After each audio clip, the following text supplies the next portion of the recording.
Hello, Frog fans. Welcome to Postgame Beers podcast. I'm Kyle Malloy.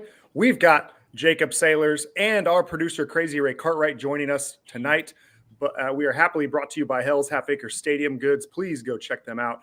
As we ramp up our activity in the last month before opening day, we are pumped to bring you more guests that are closer to the action than we are. So tonight, we are pleased to welcome the newest addition to TCU's coaching staff, Assistant Coach Dave Lawn. Coach Lawn, beautiful weather for a winter day of practice. I know you're very busy this week. We are grateful for your time tonight.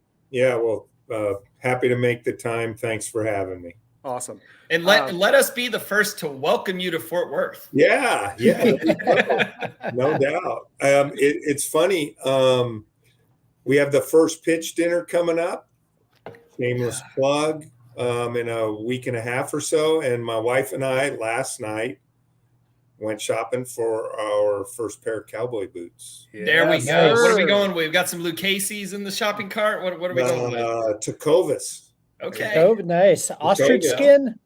I don't know. I don't know. I was sending pictures of possibilities to Coach Sarlos and Meredith, and I got the thumbs up, so I was good. And was able to enjoy a long drink while we were trying on boots. There we go. Hey, That's a throwback. Another first. Excellent. Another first. They were our first sponsor. I don't know if you knew that. No, I didn't know that. Long drink. We love long drink. Yeah. So now we just got to get you to the stock show and rodeo. You got plans for that? Yeah, I think we're going. The whole team's going next Thursday. Okay, cool. Yeah. Awesome. Nice. We always get some good pictures of the guys in jeans and a cowboy hat. I have to avoid showing those to my wife because she looks at them a little too long. Yeah, I'm gonna give myself one calendar year before I go cowboy hat in bolo tie. Yeah.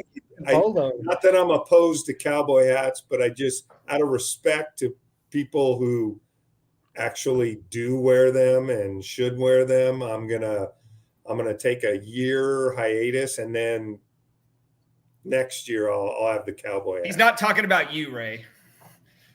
Okay. Noted.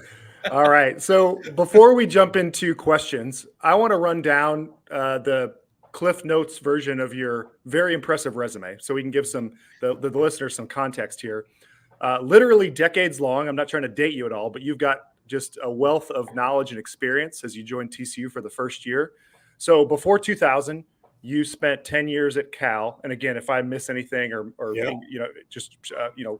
tell me what's wrong. You were a USC Trojan for 7 years. Yeah. Multiple stints at University of Nevada. Yeah. And most recently, 8 years at the University of Arizona. Now, there was some other stuff thrown in there. I know you were a high school coach for a while, but that's just a ton of time on the West Coast. Yes. Yeah. Yeah. I have a question real quick. Did your pass ever cross? I guess it's a two-part. Did you ever go to Cerritos or have any experience with Cerritos Junior College? Oh, yeah. Yeah. They were, when I started at Cal, they were a big junior college power in California. I think when I started at Cal, they were coached by a guy named Ken Gaylord. But yeah, that's an historic junior college program in Southern California. Because I know Sarlos families have deep ties to that program. Yeah. Yes. Yeah, So, they're from that area. All your time's been on the West Coast. You said Yeah. first pair of cowboy boots. What was the impetus that brought you to Texas? Obviously, there may have been a relationship there with Coach Bruce in the past, but how did that start, and how did you get here? Well, after our year had ended at the hands of the Horned Frogs and the Santa Clara Broncos, I became available, and we started talking then about the potential of me coming and joining the staff to kind of be an assist to Kirk in the pitching. Because, in Kirk's words, the last 2 years as the head coach, he'd be here and he felt like he needed to be there and vice versa. And I've known Kirk for longer than I've known TJ, although I know TJ a lot better than Kirk. Kirk used to be a neighbor to my sister when he was coaching at Fullerton. Wow. And we all lived in the same little neighborhood there in Anaheim Hills. And then TJ just known for a long time as he's come up through the ranks, and then got to know John DeLora the last 2 or 3 years, being out and about on the recruiting trail and running into him and mutual friends. And so it was something that was kind of working behind the scenes as they were going on that run. And then it kind of came to fruition towards once they got through the draft and the portal and all that kind of stuff, I came on board. So one of the questions I wanted to ask you was, with you and TJ and John, what do we still need Kirk for? But it sounds like he's still important around here. Yeah. Well, he's definitely the straw that stirs the drink. So we need Los here because he wields the heavy hammer. So he's the ultimate CEO.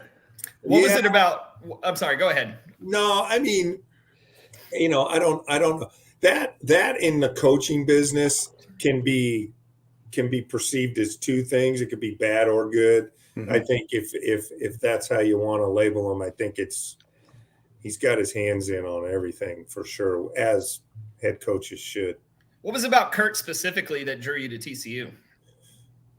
Well, it's kind of a family. It is. It's a family atmosphere. I think I didn't really know that firsthand because I've never been obviously a part of it, but kind of got the sense of it from afar.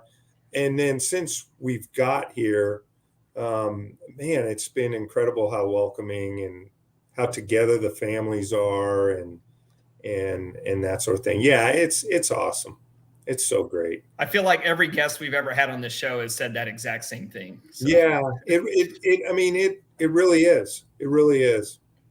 I have a question. What's it like preparing to face a Sarlos team since y'all faced them in the regionals this past year? Yeah, there's really no script. From him being a pitch caller, it's really tough to say, hey, they're going to do this in this situation or that in that situation. There's a real gunslinger type mentality and approach in terms of pitch calling and really preparing and coaching the kids to be able to pitch that way. That was the first time I'd ever played against them. And from an offensive standpoint last year, the first thing that jumps out at you is the stolen base numbers, not mm-hmm. the amount, but the fact that they only got thrown out 10 times is mind-boggling. Yeah. I mean, when you attempt that many, you're going to get thrown out 30 or 40 times. And still that's an issue. But you're talking about a club that could steal at will and then had an unbelievable approach to hitting. And then if you were going to let them bunt, like we did Braden Taylor after he hit the 3-run home run, then he bunts, which is kind of a win, except there were 2 outs. So now that extends the inning, right? And so, yeah, super well-rounded, fundamentally sound. When you play bad against a team like that, you feel like the worst coach in America. I think I said on our recap after that game is Braden Taylor was having such a good game. He was just seeing what he could get away with at that point. Yeah, it was. Yeah, that was.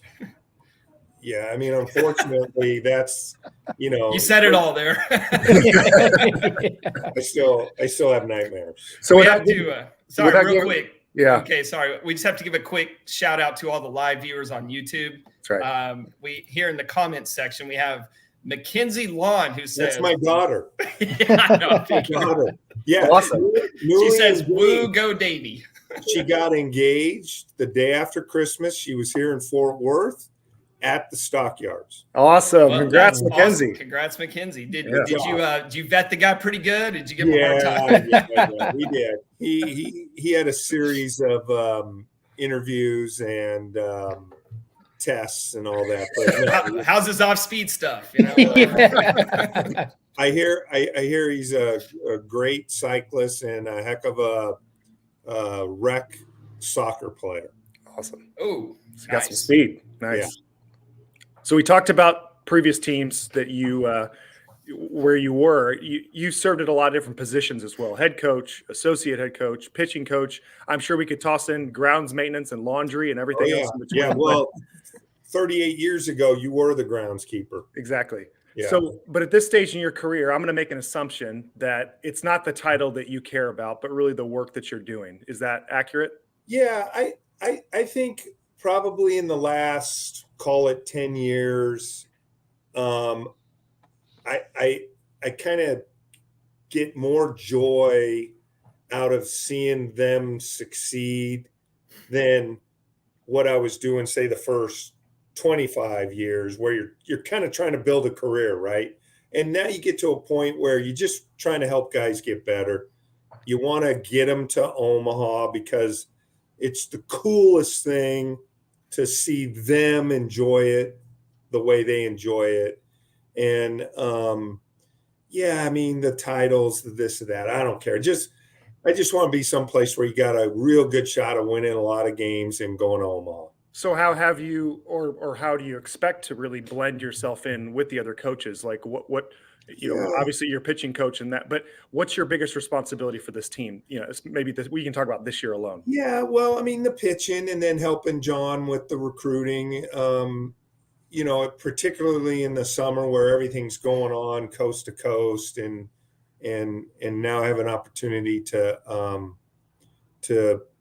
kind of help him do some of the heavy lifting in that, along with TJ and Kirk. We haven't played real games yet. I think as the year goes on, I'll other than helping with the pitching and doing all that, we'll see what happens in regards to that. I think,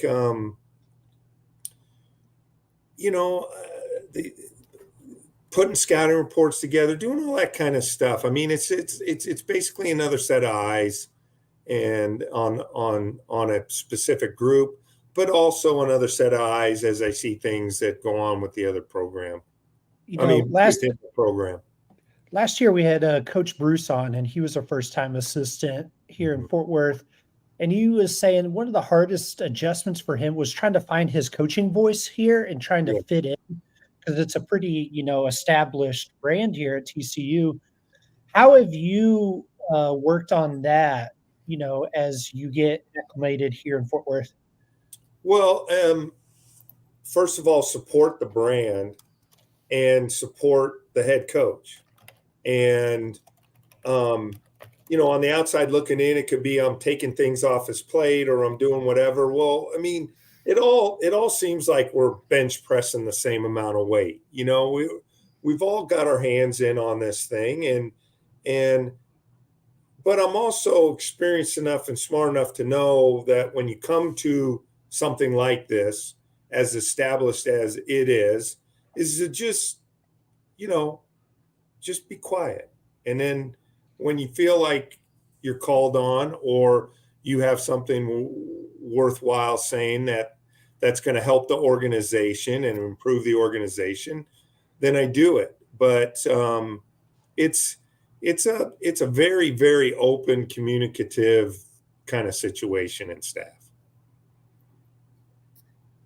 How does this compare into your previous stops? That openness, that sense of family, that communication? Yeah. When I was at SC, for example, I lived in Anaheim Hills, which is 46 miles from the campus. Which is about 6 hours of drive. Well, yeah, unless you get up and you're on the 91 freeway before 5 a.m., then it's a breeze. And then our other assistant lived in the San Gabriel Valley, and then the head coach lived in Santa Clarita Valley. So we're like on all corners of the world. 4 corners of LA. Yeah. So the only time you're really interacting with the families of the rest of the staff is at games. Where here, I live 2 miles away. John lives less than a mile away. Kirk lives a 7-iron away, and pretty much on campus nearby, just up in Aledo. So I don't think there's a difference from the standpoint of, well, this place was better or that place was better. The thing that's so great is that there's no geographical limitations on where you can, how often you're with people.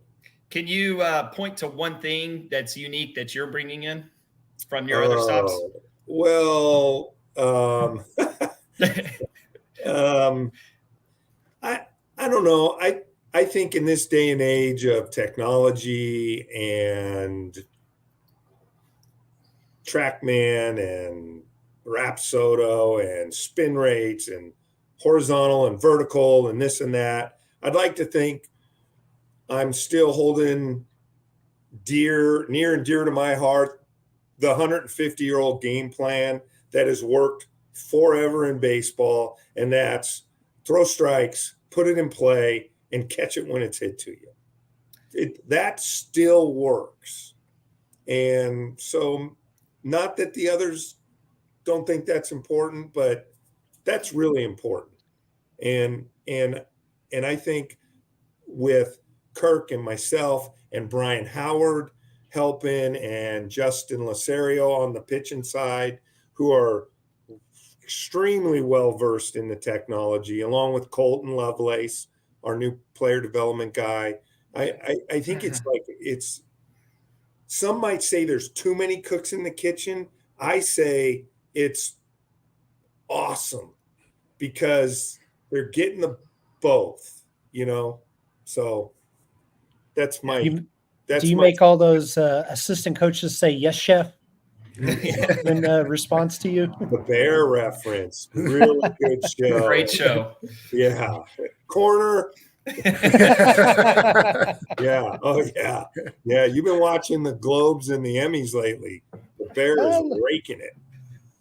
I dabble. Yeah. Yeah. I just finished Slow Horses, not to get off topic. Have you guys seen that? No, I see it it pops up on my advertisement every time I open Apple TV. That's a good one. I'm currently catching up on Vanderpump Rules before the premiere. Yeah, I don't, not me. But. Not my cup of tea either. You should check it out, Coach. Good drama. All right. Or Housewives of Orange County. That's what like. You're friends with a lot of them, I heard. Yeah, it's your circle. So, top 4 finish for the Frogs last year. We've got some top 5 rankings, preseason rankings coming out from a number of publications. There's no shortage of expectations. So based on your time so far with the team, it's been short, but are these justified? And then again, regardless if they are or they aren't, what do you communicate to the team about this? Well, Kirk actually talked to the team the other day about it, and that's exactly what they are, their expectations, and in a lot of cases, these are more celebrations or recognition of the previous team, and that,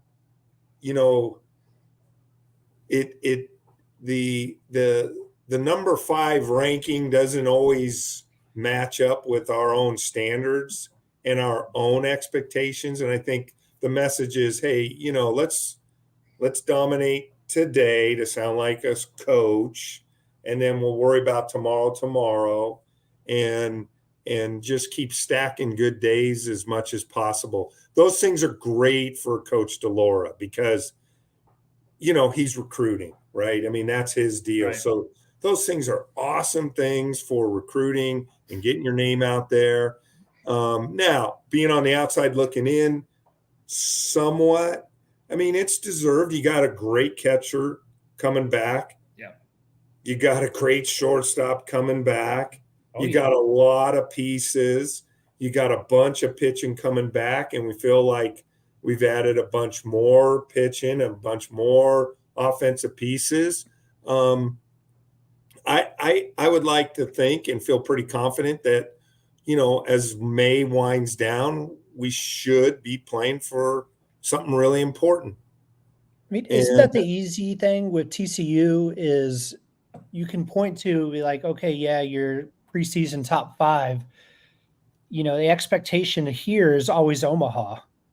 Mm-hmm. So, I mean, it's right online. Yeah. The lockstep, I should say. Well, that makes it fun for us. Yeah. I mean, if you're at a top 15 program, top 10 program, anything short of going to Omaha doesn't feel great. Yeah. I mean, it doesn't. It doesn't feel great if you win the regular season Big 12 or the Big 12 tournament, or you're not hosting, or you're not a national seed, and then therefore kind of lined up to host all the way through, and it gives you a clearer path to get there. I mean, those are all the things that you want to do, but I think what Kirk and the rest of the staff do a great job is let's not just talk about it. Let's talk about and do what it takes to get there. And I've coached 38 years. I've been 4 times. Now, some people might say 4 times is a lot. Well, 4 for 38, I don't know. I mean, better than 0 for 38. Well, true. and I hold the fact that you can get there. I was lucky enough to be with teams that could do that, but it is really, really hard. And but it is at a place like this and others where, when you take the field, you're in that mix from day one. Yeah, we were able to go 4 for 4, I'm sure, as you've heard. And yeah, that was pretty cool. I wouldn't mind doing that again. Oh, yeah, me too. Me too. My goal is to hang around long enough to go in 2030. So then I could say I've been at least 5 times in 5 different decades. Yeah, you're the Nolan Ryan of coaches. Yeah. That would be pretty cool. That would be awesome. The schedule's a lot of fun. We're really pumped about, not only the Big 12 teams that we're playing, but also quite a number of, I don't know if you want to say ex-Pac-12 teams, but West Coast teams. Yeah. So we've got UCLA and USC. We've got Arizona and Arizona State, as well as Washington State. Is there a particular team you're looking most forward to playing? Maybe Arizona, since you were just there, or no. I mean, it the way scheduling is now, you're in the RPI and all that kind of stuff. It's almost like, I don't know. I think we have 53, 54 games on. It's like 53 or 54 Super Bowls. I mean, really, you have to look at it that way. Say I'm most looking forward to one or the other. I mean, I'm looking forward to playing UCLA. John Savage is one of my best friends. That'll be great. His wife's going to come on the trip, and our wives are going to get to. I mean, that's going to be cool, right? But I mean, you just got to keep winning, and who it is or when it is. SC is going to be a handful with Stanky in his second year there. We're playing them twice, and Willie and Chip. I mean, they all do a great job. I mean, I can't say I'm looking forward to any of it because they're going to be really rugged games. We know you're hyped for that revenge game on February 28th. Yeah, please don't. So it's not true that Kirk brought you on staff just because you're insider knowledge of all these teams. Yeah, right. We need that win. Yeah, well, we just do. for that one midweek game. Yeah. If we could just win one game, let's win on. Okay, I said it right. I mean, it'll be cool to see some of those kids, though. we help recruit a lot of them and that sort of thing. So I have a couple questions as far as coaching goes, specifically pitching coaching. And you touched on this one earlier, but as far as, the way you coach your pitchers, what do you value the most? Is it throwing strikes? Is it getting early contact? What is your philosophy in that regard? Well, I think, or swings and misses, things like that. Yeah, I mean, all that plays into our evaluation and helping them improve. Because that's the cool thing about technology is you can really, really measure pitches now. So let's say a guy has a curve and a slider, and now you have some data that supports, well, you should throw this more as opposed to this one, or vice versa. Strikes are the thing. Now we have the ability to improve the stuff better than we've ever had because we can measure it, right? But at the end of the day, nobody cares how hard you throw ball four. Okay. So strikes are important, and controlling the run game and being a witch on defense. We actually call him a warlock, right? Being that kind of guy. And that's a blueprint that's been in effect forever, and it wins games. But at the same time, we also, want to do anything and everything and use everything at our disposal to improve the stuff. Does it blow your mind in your 38 years of coaching just how much technology has changed in that time? It's nuts. I can remember when, you had in your program one radar gun, one, maybe not even calibrated. Yeah. It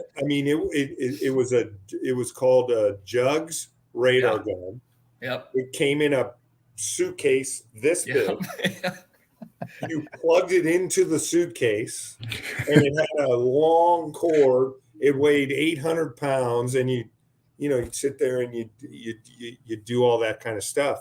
But it is really cool because if you use it right and you get them to understand what it is that they're looking at, it can really kind of speed up their development. Our missing teammate, Martin, asked in the chat, how does Lupton Stadium compare with Corbett Field? I guess that's Arizona's field.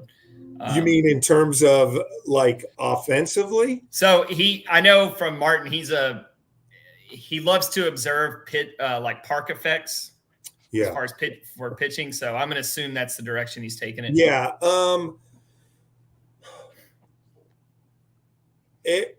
U of A High Corbett is 366 down the left field line.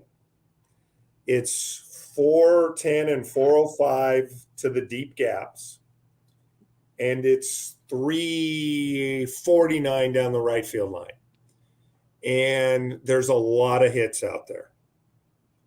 And it's the desert. So it's tough to keep the dirt softer. It's a fast track. And there's a lot of hits out there, and there's a lot of hustle doubles, and there's triples because of the vastness of the outfield. I'd say, based on what I saw in the fall, I'd say Lupton's a pretty honest park in terms of that, with a big center field and a big gap, and then how the wind blows in the spring, I think I'm told is a bit different than how it blows in the fall. And, I think Lupton's probably an honest park. Yeah. We say fly balls go to die in center field. Yes. You really have to muscle it to get it out. Yeah. That's true. That is, I know that from being here, but I mean, you hit a hard ground ball in High Corbett, and if you don't have your infield defense set right, it's a base hit. Going back to pitching for a second, is there do you have any like ultimate goals for your pitchers as far as, do you want to make them great college players? Do you want to develop them for the next level, or does it depend on the player? I mean, what are your philosophies there? I mean, I think at the core of the development is to prepare them for baseball after TCU. But by the same, and in so doing, you're going to hope to make them as well-rounded as possible. So they're throwing strikes with 3 or 4 pitches. They're controlling the running game. They're doing their part on defense. And I think the biggest challenge is, and they've done such a great job here over the last 15 years, is the mental game part of it and getting them to slow things down. Yeah. Getting them to have a routine. I mean, when we faced Cole Klecker in Fayetteville, I knew Cole from Arizona because I was there when he was in high school, and you know, you see the numbers, and those are phenomenal numbers for a freshman. And my first impression was, well, I can see why he's good, because he's really in control. I mean, his whole routine, how he does his arms, and he's got his breathing and all that stuff. Well, that was taught, right? I mean, he probably had some of it when he got to Fort Worth, but it was taught and it was drilled. And I think once they're able to, you know, control their breathing and control and stay in their routine, and at the same time exhibit some mound presence and some toughness and savviness, then that's going to serve them well with all the other stuff. Right. Once they leave here and go in and play professionally. I think it's a really interesting answer, because one of the reasons I love college baseball so much as compared to, say, the major leagues, it's almost like everybody in the major leagues is a robot, but you can really see who has a mental edge at this level. Yeah. So that's just from a fan perspective, it's interesting to observe. Yeah, I think if you're a program that sells out to the development of this part of their game, which we do, you have a distinct advantage over others. Yeah. Over the course of Right. a long season. Do you like your pitchers to kind of have that FU mentality when they're out there on the mound? Sure. I mean, we have a pitcher on our staff right now, and I'll let you guys figure out who it is, but he's pretty demonstrative as he's pitching. And you know, at times you're like, I don't know, man, is he crossing the line? But then he kind of got off it for a little bit and he wasn't pitching well. And I asked him, where'd that go? And he goes, well, I just thought maybe I'd tone it down. No, that's be that way. Know that the first base dugout's going to chirp you, and you can't look. You know, you just can't look. You know, and then the longer they chirp you and the longer you don't look, the quicker they stop. I like to say, when you punch a guy out or something, you get 3 seconds. And they always go, what are you talking about? I said, you get a 3-second stare. You go over 3 seconds, you're going to start a fight. You don't want to be in the Bryce Harper territory. But you go 3 seconds, it's about that time that they go, is he staring at me? Wait, was he staring at you? No, I don't think he was. Well, maybe what? But you get 3 seconds. So I like that. I want, you know, you want guys to have some assertive mannerisms and some presence and a routine, and you know, don't poke the hornet nest. But if you are going to kind of ride that gray area, you can't react to the chirping in the other dugout. Yeah, well, you have a good potential mentor on the staff, that tall graduate assistant you have. He's a good guy to talk to about that. We call him Howie. I mean, Lowe's called him the Grim Reaper because he ended people's seasons. So the Grim Reaper nickname has turned into the Slim Reaper. Nice. Slender I like that. Man. So we're stupid enough to, believe we have a reasonable idea about the weekend rotation based on last year's results.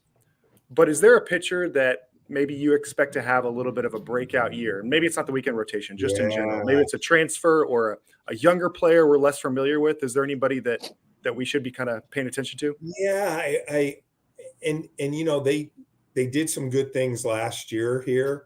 But I really like I love them all. I want to be clear on that. But Of course. I really think Sloan and Hoover, man, I can't wait. I nickname Sloan Greatness, and I tell Hoover every day, buddy, you're my pick to click. You're just dominating life. Nice. All right. And so, I think they're on track. It's not to say they won't have a hiccup or so in there.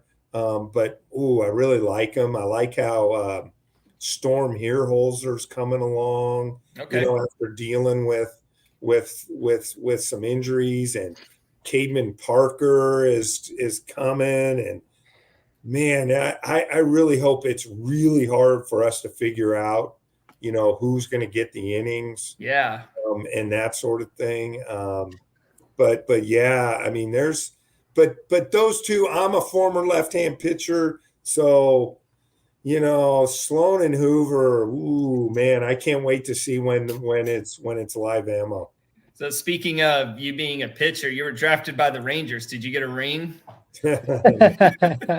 No, no, I did not. Well, shoot. Maybe we can put in a word for you. Yeah, get that fixed. I think as TCU fans, we're trained to understand there's ebbs and flows through the year with pitching specifically. I mean, last year's a perfect example where you had a starting rotation, in March that was not remotely close, once we got around to the playoffs and stuff. So I think we'll be excited to see how that works out based on returning talent, but also who really kind of steps up and says, hey, I'm going to grab one of those weekend spots. Yeah. I think right now, there's a lot of ways to go and a lot of options, but I mean, you're right, Kyle. It just seems like even the really good teams, it kind of starts off one way and then it's the chips fall a different way, and it just ends up being something totally different. Speaking of starting pitching and weekend rotations, are y'all planning on stretching A-Belt out here in spring? Yes, we are. Nice. Yeah. Okay. Yeah, we'd like to see what that looks like, and but boy, that's a guy. I'm glad Kirk's going to be the one making the mound visits to take a guy out. Yeah. Because when in the quick story of it might have been the first weekend of inter squads, and they're on a pitch count, right? I mean, and we're turning innings over, and he hit his count, and I drew the short straw and went out there to just bring another guy in, and I thought the kid was going to kill me. Get back in the dugout, new guy. Yeah, I mean, he was looking at me like, what are you doing out here? I just got one more out to get. Yeah, I know. But I mean, this guy was mad. And just the other day, they were doing the live AB thing, and Howie was talking about how he, cut off one of Ben's innings because he hit the pitch count. And he goes, Ben didn't talk to me for 2 days. So I like that, I love that. And you talk about, dude, the guys have a little, I would rather a guy's pee run really hot than not. And I'd much rather tell a guy, whoa, than giddy up. Yeah. So we, and Los is like that in terms of, his being, I mean, I don't want you to be glad we're coming to get you. but you got to handle yourself professionally. But boy, Ben, I don't want to have to be the guy that takes him out of the game. I love that so much. So I have one more serious question. And then I have a few goofy questions if we have time for them. But is there a player that's taught you something in coaching them that you now try to, repeat in coaching current players? Yeah, I would say I'll answer the question generally, and then I'll give you one example. Generally, okay. I have to say that all these years and all these really good players that we've been able to be around, I've learned way more from them than they've learned from me, for sure. As you get a little more comfortable in your skin and you're able to be the adult in the room and understand, moodiness and certain personalities, you kind of want to be collaborative, and they're with how they're getting what they want to get out of it and where they're going with their careers. There's always going to be things that you're not changing our minds on this. You have to do certain things. And for me, over the years, probably the best example of just not coaching, making sure they show up to the park on the day they're supposed to pitch, was when we had Mark Pryor in 2001 at USC. I mean, this guy had started his career at Vanderbilt, made every start as a freshman. Then he transferred to us as a sophomore, made every start as a sophomore, and was a two-time Team USA guy. So now he's his junior year. And that's when I got there for his junior year. And I used to get asked all the time because he was like 4-9, 10-7. And then he broke out and won the Golden Spikes and was 15-1. And I would get asked, what'd you do to help him? And I said, I told him what day he was throwing. And I sat down with him and I said, hey, what does your day after you pitch look like? What is the second day? What is the third? What is the fourth? And since that time dealing with Mark, I've done that with every single starter since. Really have a good sense for, what does it really look like? And, for you on your 5 or 6 days in between the next one. And, sometimes it's, look, I think mound visits, that's not a good thing. I don't want to make mound visits. I mean, if I'm not making mound visits and he's doing a good job, right? And sometimes coaching is not coaching, right? You get out of their way and you let them do their thing, and you can always get the sense for when they need something and when they want your help. But I think I've learned, and Mark taught me this, there's some guys you just get out of their way and let them go. Yeah.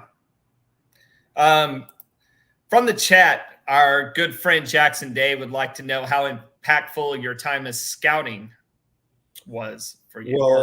Well, how you coach. Yeah. I've never been a scout with a major league organization. So I wouldn't know. Sorry, Jackson. I wouldn't know. Yeah, I didn't see that in your resume, but I thought maybe he knew something I didn't. So yeah, no, I've never scouted. All right, we'll just delete that question off the border there.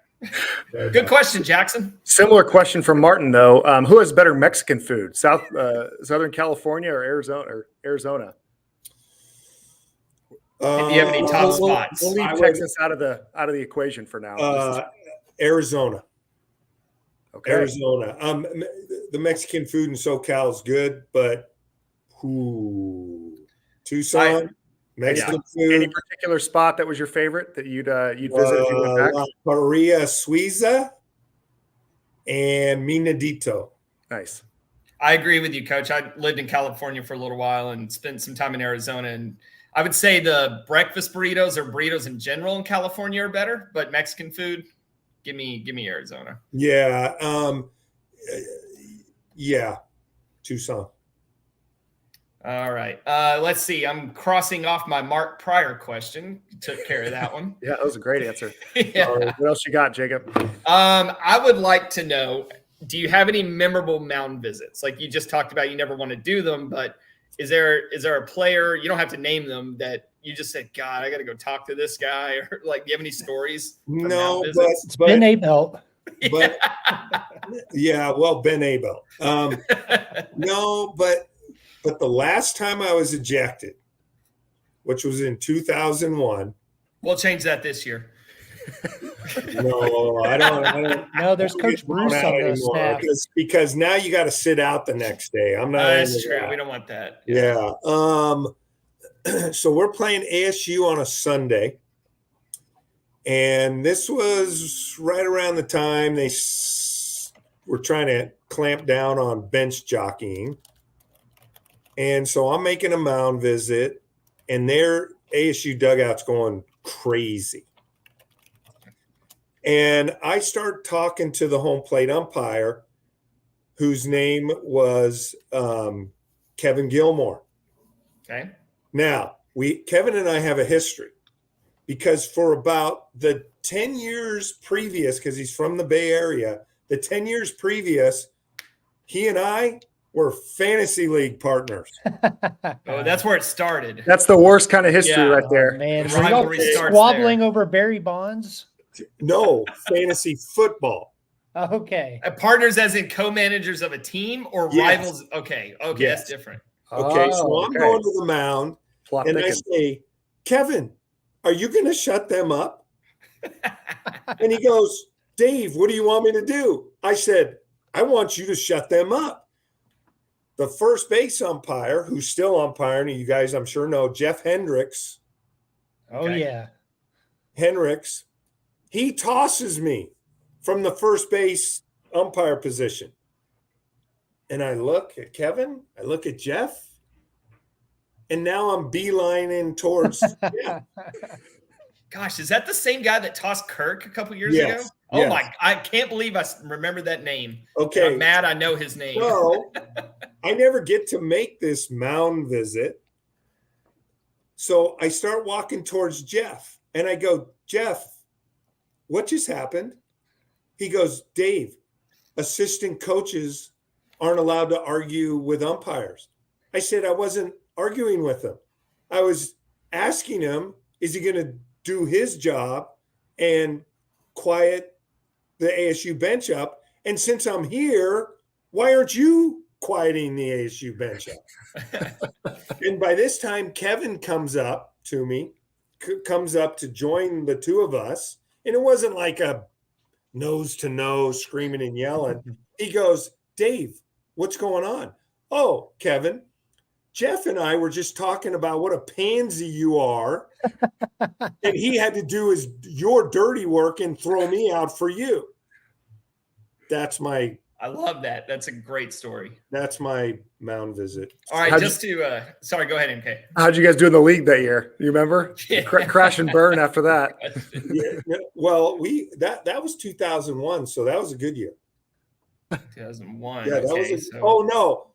Well, we weren't because see, I'd moved to Southern California, and this isn't, we weren't playing fantasy football, right.